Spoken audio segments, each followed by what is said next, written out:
नमस्कार दोस्तों। स्वयं माता रानी ने बताया कि जो कोई भी इस चैत्र नवरात्रि के पावन दिनों में इस देव वृक्षों को छू लेगा उसकी गरीबी दूर हो जाएगी। जी हां भक्तों, अगर आप में दम है, साहस है, तो चैत्र नवरात्रि के किसी भी दिन इस देव वृक्ष को बिना किसी को बताए चुपचाप छूकर इस मंत्र को बोलकर चले आना। कंगाल भी बनेगा, धनवान इतनी धन दौलत आएगी कि संभाल नहीं पाओगे। जन्मों जन्मांतर की गरीबी तत्काल हो जाएगी। दूर आने वाली 7 पुश्तें भी बैठे बैठे खाएंगी। अगर आपको इस बात पर विश्वास नहीं हो तो इस बार की चैत्र नवरात्रि पर प्रैक्टिकल करके देख लेना। आगे आपकी मर्जी भक्तों।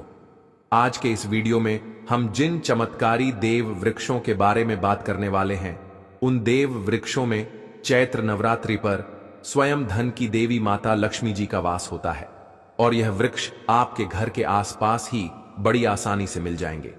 इन देव वृक्षों के बारे में स्वयं धन की देवी माता लक्ष्मी ने बताया है कि कोई भी व्यक्ति सही समय पर, सही मुहूर्त पर, सही क्रिया अनुसार चैत्र नवरात्रि के इन पावन दिनों में इस वृक्ष को छूकर चुपचाप आ जाता है तो उसके घर में स्वयं माता लक्ष्मी जी का वास हो जाता है और उसके जीवन में चल रही गरीबी, दुख, कष्ट सब समाप्त हो जाएंगे।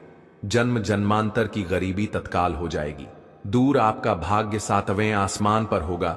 जहां भी जाओगे धन दौलत पीछे पीछे आएगी। तो फिर आपसे एक छोटा सा अनुरोध करते हैं कि वीडियो को पूरे देखने पर ही 101% लाभ की प्राप्ति हो सकती है, इसलिए इस वीडियो को पूरा देखें। यदि आज आपने इस ज्ञानवर्धक वीडियो को बीच बीच में से देखा, काट काट कर देखा, तो जीवन में आपको सफलता हासिल भी नहीं होगी और आप पूरे साल परेशान ही रहोगे। आगे आपकी मर्जी भक्तों। इस वीडियो में हम आपको ऐसे पेड़ बताएंगे जिन्हें चैत्र नवरात्रि के इन पावन दिनों में छूने मात्र से आपकी गरीबी तत्काल दूर हो जाएगी। जी हां दोस्तों, मां लक्ष्मी की आप पर ऐसी कृपा होगी कि आने वाले समय में आप करोड़पति बन जाओगे। अगर आप चैत्र नवरात्रि पर यह जो पेड़ मैं बताता हूं, उन पेड़ को छूने मात्र से आपकी गरीबी दूर हो जाएगी। क्योंकि दोस्तों, पूज्य गुरु जी ने अभी अपनी कल की राधा रानी की कथा में गुरु जी ने बताया कि अगर आप साल भर पूजा पाठ, टोने टोट के उपाय करते करते थक गए हो और आपको रत्ती भर भी फायदा ना हुआ हो, तो गुरु जी ने बहुत विशेष और रामबाण उपाय बताया है कि चैत्र नवरात्रि पर इस बार 150 साल बाद दुर्लभ संयोग में आसमान लाल होने वाला है और इस बार 2025 में चैत्र नवरात्रि पूरे के पूरे 150 वर्षों बाद में पड़ने जा रही है और महाकुंभ में आए साधु संत ने भी इन वृक्षों के बारे में बताया है। तो जो पेड़ के बारे में हम आपको बताने वाले हैं, अगर आप उसे हमारे बताए अनुसार सही समय और शुभ मुहूर्त देखकर छू लेते हैं तो यकीन मानिए आपके जीवन में कुछ दिनों बाद धन की वर्षा होने लगेगी। फिर आपके जीवन में आपको उन्नति करने से कोई नहीं रोक पाएगा। आपकी हर मनोकामना पूरी होगी, खुशियों से भर जाएगा आपका घर। यदि आप चैत्र नवरात्रि पर इस देव वृक्षों को छू लेते हो तो तीनों देव ब्रह्मा, विष्णु, महेश का आपको आशीर्वाद मिल जाएगा। अगर आज का यह वीडियो पूरा देख लेते हो दोस्तों, आप अपने फायदे के लिए इस वीडियो को पूरा देख लीजिए। आपका जीवन इस चैत्र नवरात्रि पर ना बदल जाए तो दोस्तों मुझे बताना तो चलिए जानते हैं कि कौन से ऐसे पौधे हैं जिनको चैत्र नवरात्रि पर छू कर आ जाना है। लेकिन दोस्तों, उससे पहले अगर आप हमारे चैनल पर नए हैं तो सबसे पहले चैनल को सब्सक्राइब जरूर करें और वीडियो को लाइक करना ना भूलें। साथ ही अपनी राशि को कमेंट बॉक्स में जरूर डालें, क्योंकि हम आपकी राशि से जुड़े भाग्य और समस्याओं के बारे में खास उपाय बताते हैं। इससे आपकी परेशानियां जल्दी दूर हो सकती हैं, इसलिए अपनी राशि कमेंट बॉक्स में जरूर डाल दें।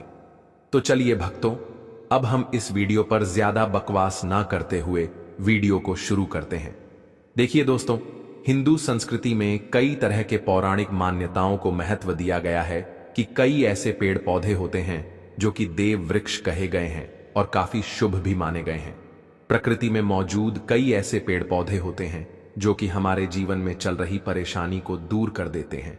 खास बात यह है कि पेड़ पौधे की न सिर्फ लोग पूजा करते हैं बल्कि औषधि के रूप में भी प्रयोग करते हैं।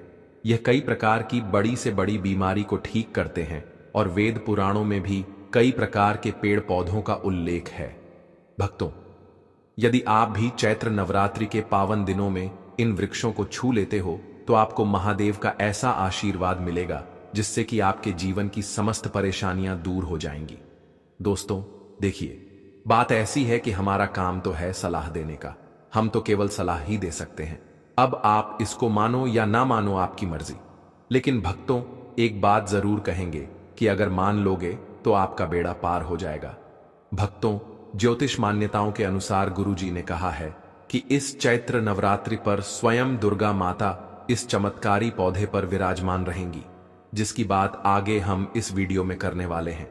और अगर आप इन पेड़ों को हमारे बताए अनुसार बिना अपना ज्यादा दिमाग लगाए, बिना अपनी बुद्धि चलाए इनको छूकर आ जाते हैं तो इसी से आपका बेड़ा पार हो जाएगा। और उसी वक्त तीनों देव ब्रह्मा विष्णु महेश का आशीर्वाद आपको तुरंत मिल जाएगा। फिर आपको धनवान बनने से स्वयं विधाता भी नहीं रोक पाएंगे। भक्तों, हम उन चमत्कारी वृक्षों को बताने से पहले हम आपको चैत्र नवरात्रि के बारे में जानकारी दे देते हैं, ताकि आपको उन देव वृक्षों को छूने के लिए सही शुभ मुहूर्त का पता लग जाए।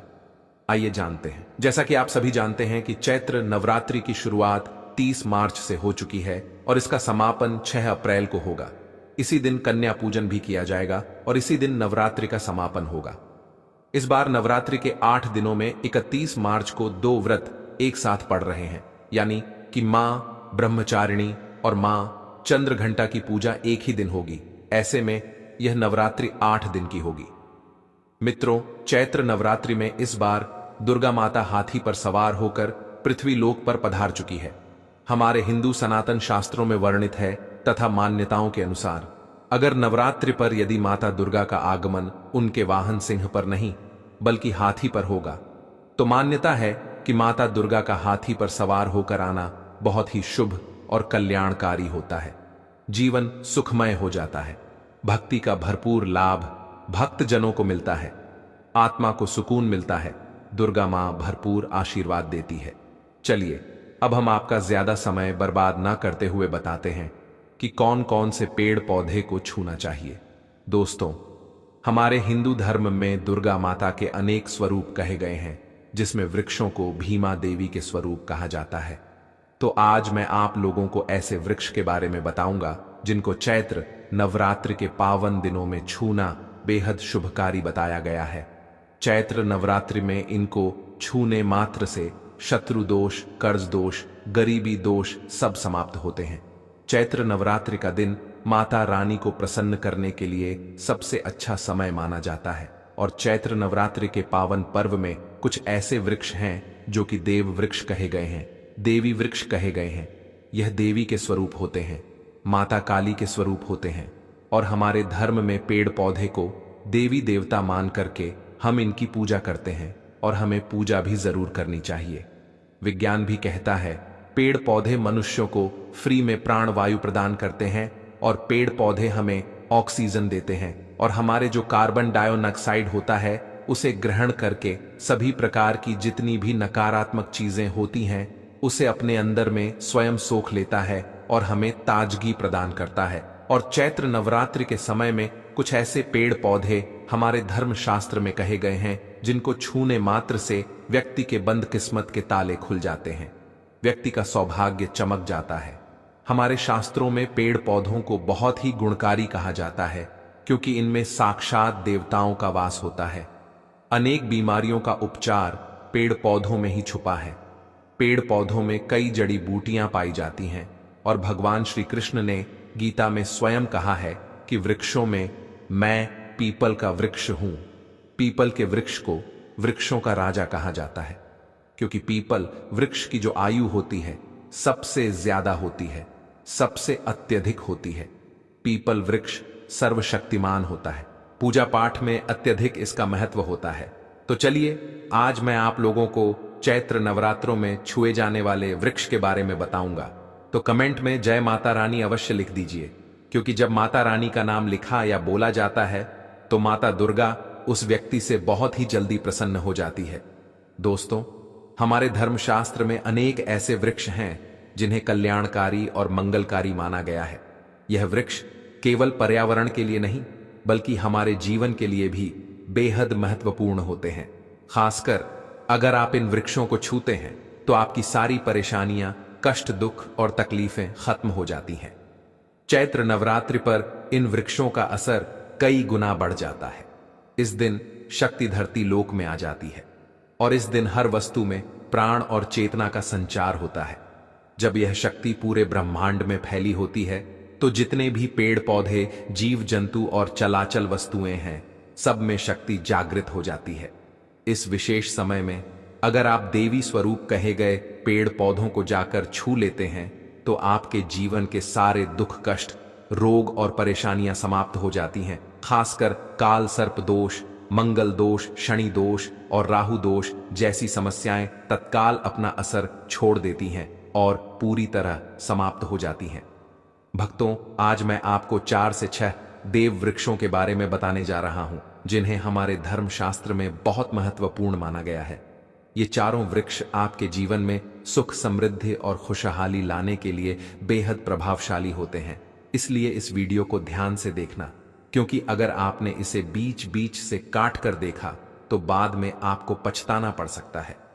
चैत्र नवरात्रि का पर्व ऐसा है जब आपको लंबी लंबी पूजा पाठ करने की जरूरत नहीं होती। बस अगर आप इन विशेष वृक्षों को चैत्र नवरात्रि के पावन दिनों में सही तरीके से छू लेते हैं और उनका आशीर्वाद ले लेते हैं तो आपकी सारी समस्याएं और गरीबी खत्म हो सकती हैं। यह वृक्ष इतने शक्तिशाली होते हैं कि आप अपनी आंखों से इनका असर देख सकते हैं। और खास बात यह है कि यह सारे देव वृक्ष आपके आसपास आसानी से मिल सकते हैं, तो आप इन्हें अपने घर के पास से ही ढूंढ सकते हैं। अब वीडियो में आगे बढ़ने से पहले अगर आपने अभी तक कमेंट बॉक्स में जय माता रानी नहीं लिखा है तो कृपया कमेंट में जय माता रानी जरूर लिखें। इससे हमें बहुत अच्छा लगता है जब आप हमारे वीडियो में कमेंट करते हैं और उसे लाइक करते हैं। इससे हमारा मनोबल बढ़ता है और हम और भी अच्छी जानकारी आपके लिए लेकर आते हैं। तो अब हम बात करते हैं कि कौन से वे 3 वृक्ष हैं जिन्हें हमें चैत्र नवरात्रि के पावन दिनों में छूकर आना चाहिए। यह वृक्ष न सिर्फ आपके जीवन को खुशहाल बनाते हैं बल्कि आपकी गरीबी और दुख दर्द को भी समाप्त कर देते हैं। इसलिए मैं चाहूंगा कि आप सब चैत्र नवरात्रि के किसी भी दिन इन वृक्षों की पूजा जरूर करें और इन्हें छुएं, क्योंकि इस दिन इन वृक्षों की पूजा करने से आपको अनगिनत लाभ मिल सकते हैं। चलिए भक्तों, अब हम जानते हैं कि वे देव वृक्ष कौन से हैं जिन्हें छूने से हमारी गरीबी खत्म हो जाती है और जीवन में सुख समृद्धि का आगमन होता है। पहला वृक्ष है बेल का वृक्ष, जिसे हम खास तौर पर पूजा में इस्तेमाल करते हैं। चैत्र नवरात्रि पर बेल का पेड़ सबसे महत्वपूर्ण माना जाता है। भगवान शिव को बेल के पत्ते अत्यंत प्रिय हैं और उन्हें शिवलिंग पर बेलपत्र अर्पित करने से विशेष पुण्य की प्राप्ति होती है। बेल का पेड़ शिव के पूजन के लिए अत्यधिक पवित्र माना जाता है। बेल के पत्तों का उपयोग भगवान शिव के पूजन में विशेष रूप से किया जाता है। बेल का वृक्ष माता पार्वती के पसीने से उत्पन्न हुआ है और स्कंद पुराण के अनुसार यह वृक्ष देवी स्वरूप माना गया है, यानी यह नवदुर्गा के स्वरूप है। स्कंद पुराण की कथा में कहा गया है कि बेल वृक्ष की जड़ में गिरजा, तनों में माहेश्वरी, शाखाओं में दक्षिणायणी, पत्तियों में माता पार्वती, फलों में कात्यायनी, फूलों में गौरी और इस वृक्ष के संपूर्ण शरीर में मां लक्ष्मी जी का वास होता है। माता पार्वती के पसीने से उत्पन्न होने के कारण यह पेड़ कई देवी देवताओं का स्वरूप माना जाता है। इसलिए यह वृक्ष धार्मिक रूप से अत्यंत महत्वपूर्ण है।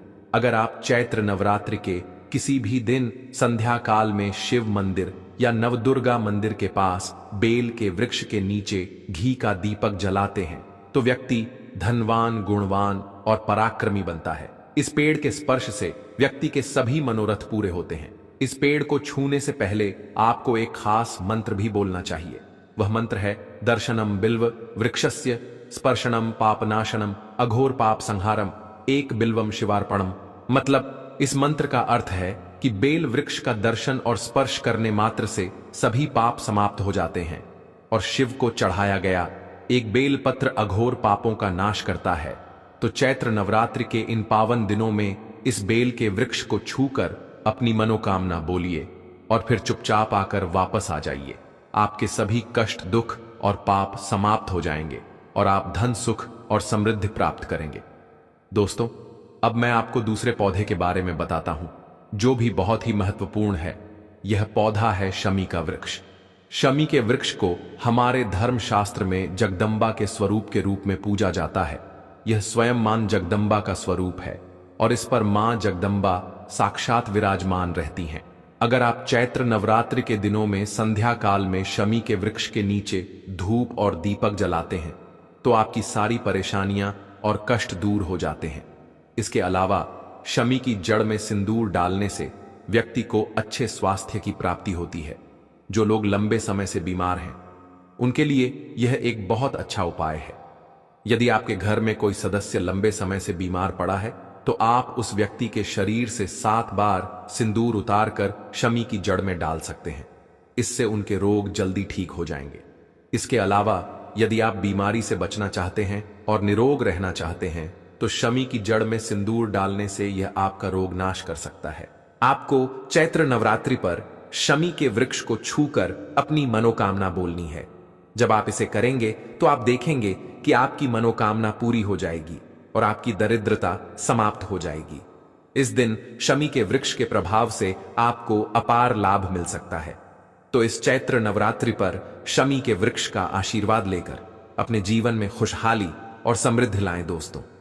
अब हम बात करेंगे तीसरे वृक्ष की, जिसे देव वृक्ष भी कहा जाता है। यह वृक्ष है पारिजात का वृक्ष। पारिजात का वृक्ष समुद्र मंथन से उत्पन्न हुआ था और इसे देवराज इंद्र के नंदन वन में स्थापित किया गया था। बाद में भगवान श्री कृष्ण ने इस वृक्ष को मानव कल्याण के लिए धरती पर लाया था। यह वृक्ष लक्ष्मी का स्वरूप माना जाता है क्योंकि माता लक्ष्मी भी समुद्र मंथन से उत्पन्न हुई है। यह माना जाता है कि अगर किसी व्यक्ति के शरीर में थकान या पीड़ा हो या व्रत के दौरान परेशानी हो तो शाम के समय पारिजात के वृक्ष को छूने से यह सारी परेशानियां दूर हो जाती हैं।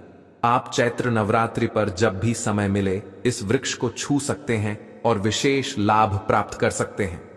अगर आप इस वृक्ष के नीचे चैत्र नवरात्रि पर घी का दीपक जलाते हैं और इसकी जड़ में थोड़ा सा सिंदूर डालते हैं तो आपके सभी प्रकार की मनोकामनाएं पूरी हो सकती हैं। लेकिन आपको एक प्रार्थना जरूर करनी है। वह प्रार्थना है, हे पारिजात वृक्ष, आप देवी स्वरूप हैं, कृपया हमारी सारी परेशानियां दूर करें। हमारे घर में लक्ष्मी का वास हो, पितृदोष, गृह दोष, लक्ष्मी दोष समाप्त हो। कृपया हमारे जीवन में समृद्धि और सुख की वर्षा करें। यदि आपके घर में धन का आगमन कम हो रहा है और पैसे का व्यर्थ खर्च हो रहा है तो आप पारिजात के 5 फूल लेकर उन्हें अच्छे से सुखाकर एक पीले कपड़े में बांधकर तिजोरी में रख सकते हैं।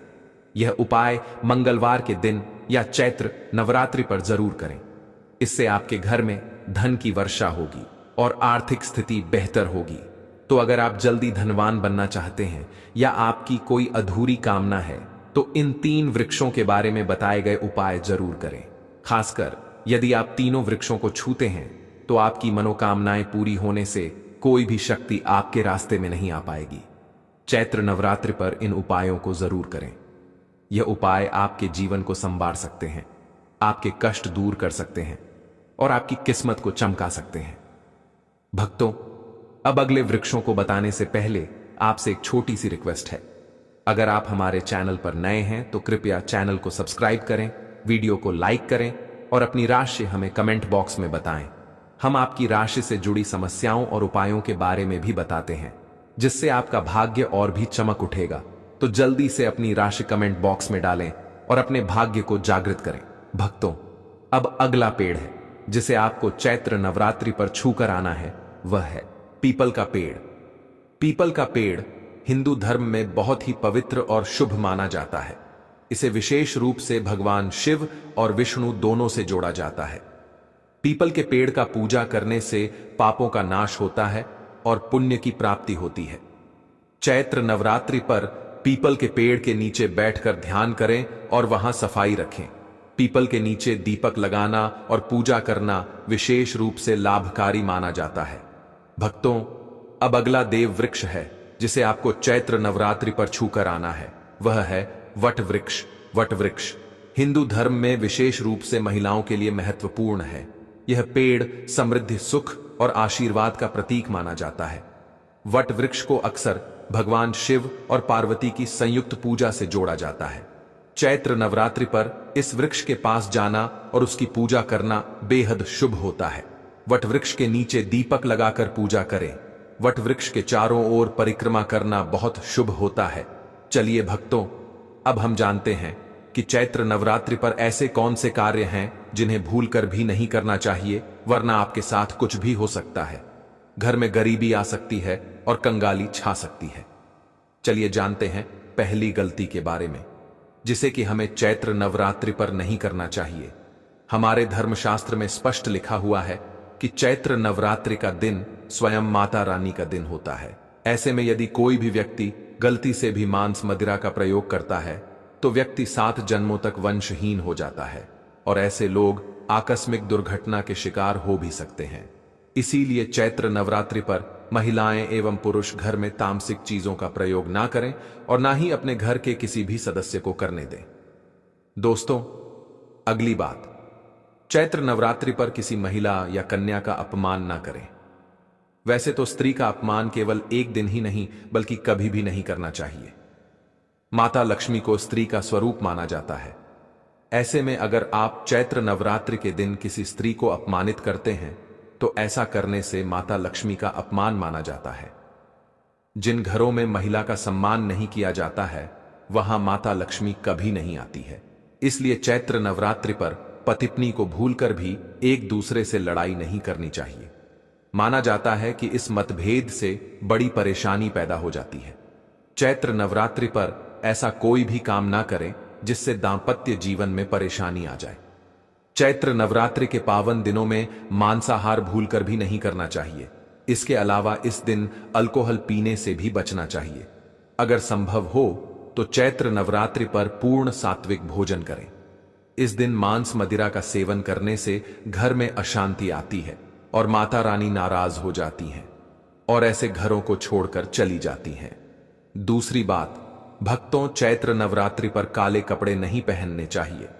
चैत्र नवरात्रि के दिन काले रंग के कपड़े पहनना भी अशुभ माना जाता है, क्योंकि काला रंग नकारात्मक ऊर्जा का प्रतीक होता है और इसे तामसिक गुण से जुड़ा हुआ माना जाता है। इस दिन साधक को सफेद, पीला, हरा या अन्य हल्के रंग के कपड़े पहनने चाहिए।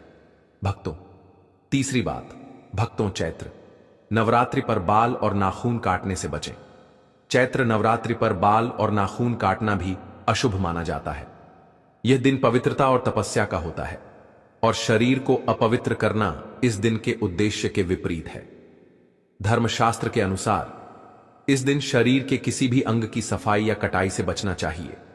यह दिन ध्यान साधना और माता रानी के प्रति निष्ठा का होता है, इसलिए इस दिन इन कार्यों से दूर रहना चाहिए।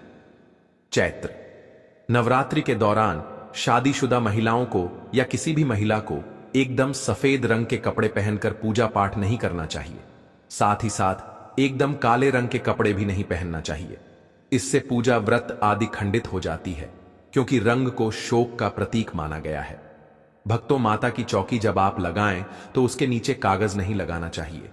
माता की चौकी हमेशा लाल कपड़ा बिछाकर ही बनाना चाहिए। हमेशा याद रहे, नवरात्रों के इन 9 दिनों तक व्रतधारी को अपना आसन चौकी के आगे ही लगाना चाहिए। और यदि आपने नवरात्रि में माता की चौकी स्थापित की है और जवारे बोए हैं तो उसे नवरात्रों के दौरान अकेला नहीं छोड़ा चाहिए। ऐसा करना बहुत ही अशुभ माना जाता है। इससे दुर्गा माता नाराज हो जाती है और हमेशा के लिए चली जाती है। भक्तों, अब बात करते हैं दुर्गा मां को नवरात्रि में कौन सी चीजें चढ़ाना चाहिए और कौन सी चीजें भूलकर भी नहीं चढ़ाना चाहिए। भक्तों, भूलकर भी दुर्गा मां को यह चीज कभी अर्पित मत करना, नहीं तो सारी जिंदगी बर्बाद रहोगे। जिंदगी भर रोने के अलावा कुछ नहीं मिलेगा। भक्तों, नंबर 1, नारियल। हिंदू धर्म में नारियल को सुख, समृद्धि, धन, श्रद्धा और सम्मान का सूचक माना जाता है। नारियल को श्रीफल भी कहा जाता है। नारियल का हर मांगलिक कार्य में विशेष महत्व होता है।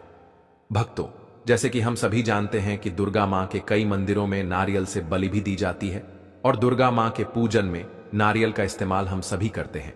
खासकर कलश की स्थापना नारियल रखकर ही की जाती है। दुर्गा मां के पूजन में हम नारियल इस्तेमाल करते समय कुछ गलतियां कर बैठते हैं। नारियल कई प्रकार के होते हैं, एक हरा, दूसरा सूखा,